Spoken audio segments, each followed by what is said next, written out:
রাসূল বলে আমি চলে যাব। আমরা বললাম কোরআন বুঝবো কেমনে? কামলিওয়ালা বলে ইন্নী তারিকুন ফিকুম আমরাইন, দুনিয়ার কোন শাইখের কাছে যাইও না, দুনিয়ার কোন স্কলারের কাছে যাইও না, দুনিয়ার কোন মোল্লার কাছে যাইও না। দুটা জিনিস রেখে গেলাম, এক কিতাবুল্লাহ, দুই আহলে বাইতি ওয়া ইতরাতি, আমার আহলে বাইত, আমার হাসান, আমার হুসাইন রেখে গেছি। ঠিক নামাজ পড়তে গেলে ওযু লাগে, ওযু করতে গেলে পানি লাগে, পানি নাই তায়াম্মুম করতে হয়। কোরআন ইসলাম বুঝতে গেলে কোরআন লাগে, কোরআন বুঝতে গেলে নবী লাগে। নবীরে যদি দেখা না যায়, কামলিওয়ালা বলে কোরআন বুঝতে হাসান হুসাইন লাগে, কোরআন বুঝতে হুসাইন লাগে। কারণ হুসাইনের চেতনা ছাড়া কোরআন বোঝা যায় না, আলীর চেতনা ছাড়া কোরআন বোঝা যায় না, হাসানের চেতনা ছাড়া কোরআন বোঝা যায় না, জাইনুল আবেদিনের চোখের পানি ছাড়া কোরআন বোঝা যায় না, ইমাম বাকেরের তফসির ছাড়া কোরআন বোঝা যায় না, জাফর সাদিকের কথা ছাড়া কোরআন বোঝা যায় না।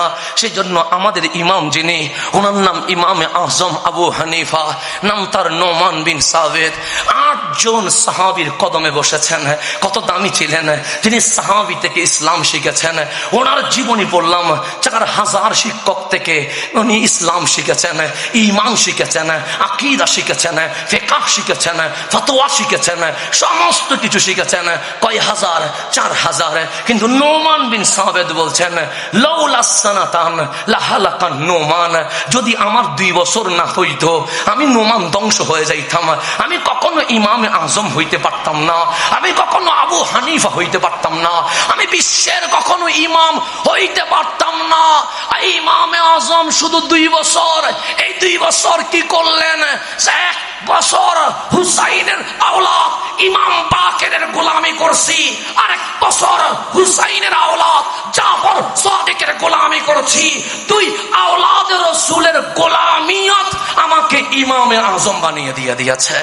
দেখেন, আওলাদের রাসূলের গোলামিয়ত কাউকে নোমান থেকে আবু হানিফা বানায়া দেয়, কাউকে নোমান থেকে ইমামে আজম বানায়া দেয়।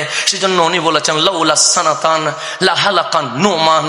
তাহলে কোরআনের মধ্যে আল্লাহ বলেন একটা আয়াতে মুহকামাত আছে, এটা তোমাকে হেদায়েত দিবে, আর একটা আয়াতে মুতাশাবিহাত আছে, এগুলো নিয়ে গাটাগাটি করলে তুমি ফিতনার মধ্যে পড়ে যাবে।